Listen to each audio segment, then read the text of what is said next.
आज हामी साइन्सको प्रेसर भन्ने लेसन 2 को बारेमा कुरा गरौँला। यो युनिट सेकेन्ड हो।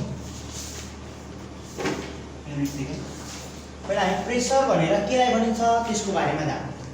प्रेसर भनेको the force acting normally at per unit area are called pressure. नेपालीमा प्रति एकाइ क्षेत्रफलमा लम्ब रूपले पर्ने बललाई हामी चाप भन्छौँ। चाप भने के हो भने the force acting normally at per unit area are called pressure. जस्तै हामी प्रेसरको बारेमा लेख्छौँ the force acting normally at per unit area are called pressure.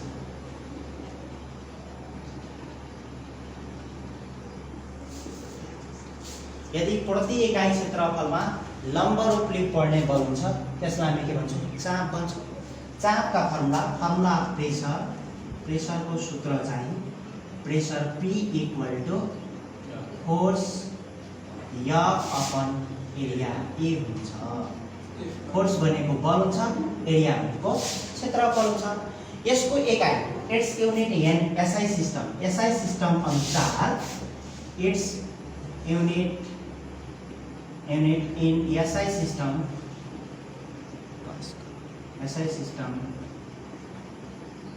Newton metre square और पास्कल। किनभने ब्लेज पास्कलले सबभन्दा पहिला यसको बारेमा पत्ता लगाएको हो। ब्लेज पास्कल भनेको साइन्टिस्टको नाम हो। यो साइन्टिस्टको पुरै नाम चाहिँ ब्लेज पास्कल हो। यो फ्रान्सको वैज्ञानिक हो। ल हेरौँ हामीले यसको बारेमा जान्यौँ। प्रेसर केलाई भनिन्छ हैन? Force acting normally at per unit area, प्रति एकाइ क्षेत्रफलमा लम्ब रूपले पर्ने बललाई हामी चाप भन्छौँ। प्रेसरको फर्मुला हुन्छ फोर्स अपन एरिया, बल बाइ क्षेत्रफल हुन्छ। यसको युनिट चाहिँ एसआई सिस्टम अनुसार न्यूटन मीटर स्क्वायर वा पास्कल हुन्छ। यसको फर्मुला हामी फोर्स बाइ एरिया जुन छ यसलाई म्याथमेटिकली भेरिफिकेसन पनि गरिएको छ वा म्याथमेटिकली ड्राइभ पनि गरिएको छ। वास्तवमा प्रेसर चाहिँ के कुरामा डिपेन्ड भएको भने प्रेसर चाहिँ डिपेन्ड भएको छ एप्लाइड फोर्स र एरिया अफ दैट बडी। त्यो कति एरियामा चाहिँ फोर्स परिरहेको छ त्यो एरियामा र अर्को फोर्समा चाहिँ प्रेसर डिपेन्ड हुन्छ। अब यसको म्याथमेटिकली भेरिफिकेसन हेर्दाखेरि वा म्याथमेटिकली डेरिभेसन यसको म्याथमेटिकली डेरिभेसन हेर्दाखेरि नम्बर 1 मा यसको ल जस्तै छन्। के ल छ भने pressure is directly proportional to the applied force on a body. कुनै बडीमा यदि बडी फोर्स लगायो भने त्यो बडीमा बडी चाहिँ प्रेसर एक्जर्ट हुन्छ। कुनै बडीमा जति बडी फोर्स एप्लाई गर्छ त्यतिकै बडी चाहिँ प्रेसर एक्जर्ट हुन्छ भन्ने के भन्न खोज्यो भने the pressure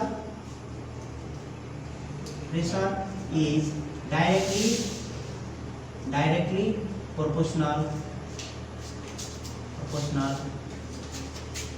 pressure is directly proportional to the applied force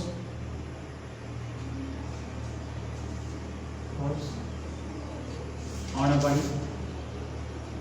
कुनै बडीमा जति बढी फोर्स एप्लाई गर्छ त्यतिकै बढी चाहिँ प्रेसर हुन्छ। यो भन्नुको अर्थ के हो भने pressure is directly proportional to the force. Pressure चाहिँ फोर्ससँग कस्तो रिलेसन लाग्छ? डाइरेक्टली रिलेसन लाग्छ। यो कुन कन्डिसनमा आउँछ भने वेन एरिया बी कन्स्टेन्ट। जब एरिया कन्स्टेन्ट हो भने त्यस्तो अवस्थामा मात्रै यो लागु हुन्छ। यहाँ लेख्नु पर्यो नोटमा when A be the constant. जब एरिया कन्स्टेन्ट छ भने त्यस्तो अवस्थामा फोर्स बढ्यो भने प्रेसर पनि बढेर जान्छ। जस्तै माने एक्जाम्पल म देखाउन खोज्छु। यदि एउटा ब्रिक छ, एउटा इँटा ल्याऊ, हामी सबैलाई एउटा इँटा ल्याऊ, एउटा इँटालाई यसरी राखिदियो। अब एउटा इँटाले राखिदियो, अर्कोमा दुईटा इँटा राखिदियो कि हामीले दुईटा ब्रिक लियो यसको माथि तल। अब कुनले बढी चाहिँ प्रेसर एक्जर्ट गर्छ? यो एउटा ब्रिक भएको इँटले कि दुईटा ब्रिक भएको इँटले? दुईटा ब्रिक वालाले के गर्छ भने बढी प्रेसर एक्जर्ट गर्छ, एउटा वालाले के गर्छ? कम प्रेसर एक्जर्ट गर्छ। किनभने यहाँ फोर्स बढ्यो, एरिया त सेम छ। यहाँ पनि एरिया त्यतिकै हो, यहाँ पनि एरिया त्यतिकै हो। कुन कन्डिसनमा चाहिँ फोर्स बढ्यो भने प्रेसर बढ्छ? जब एरिया चाहिँ कन्स्टेन्ट हुन्छ भने त्यस्तो कन्डिसनमा फोर्स बढ्यो भने प्रेसर चाहिँ बढ्छ। फोर्स बढ्नुको अर्थ के हो भने त्यहाँ मास चाहिँ बढेको हुन्छ। अर्को कन्डिसन के देखायो भने pressure is inversely proportional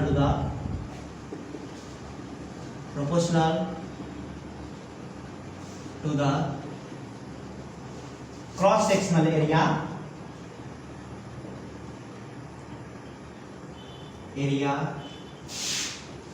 of body र प्रेसरले चाहिँ क्रस सेक्सनल एरियासँग त्यो बडीको क्रस सेक्सनल एरियासँग कस्तो सम्बन्ध राख्छ? इन्भर्सली राख्छ। यो भन्नुको अर्थ के हो भने pressure inversely proportional to the area cross sectional area of the body. Equation second हो। यो कुन कन्डिसनमा हुन्छ? जब चाहिँ फोर्स कन्स्टेन्ट हुन्छ। जब चाहिँ के कन्स्टेन्ट हुन्छ? फोर्स कन्स्टेन्ट हुन्छ। यहाँ लेखिदिनु पर्यो नोटमा where F be the constant. यदि यफ चाहिँ कन्स्टेन्ट हो भने त्यस्तो अवस्थामा बल्ल हुन्छ। जस्तै यहाँ आउँछु म, एउटा इन्ट लियो यसरी, एउटा इन्टलाई यसरी होरिजेन्टली राखिएको छ, यो पनि त्यतिकै वेट राख्छ भन्दाखेरि यहाँ पनि त्यतिकै फोर्स हो। यसलाई ए नाम, त्यही इन्टलाई यसरी म ठाडो पार राख्छु, होरिजेन्टल राखिएको छ, यसलाई भने ए ले बढी प्रेसर एक्जर्ट गर्छ कि बी ब्रिकले बढी प्रेसर एक्जर्ट गर्छ? यो कन्डिसनमा चाहिँ बी ब्रिकले चाहिँ बढी प्रेसर एक्जर्ट गर्छ। किनभने यो दुईटै कन्डिसनमा फोर्स चाहिँ कन्स्टेन्ट हो तर एरिया चाहिँ के हो? फरक हो। बी को एरिया चाहिँ कम रहेछ, ए को एरिया बढिरहेछ। एरिया कम भयो भने प्रेसर चाहिँ बढ्छ।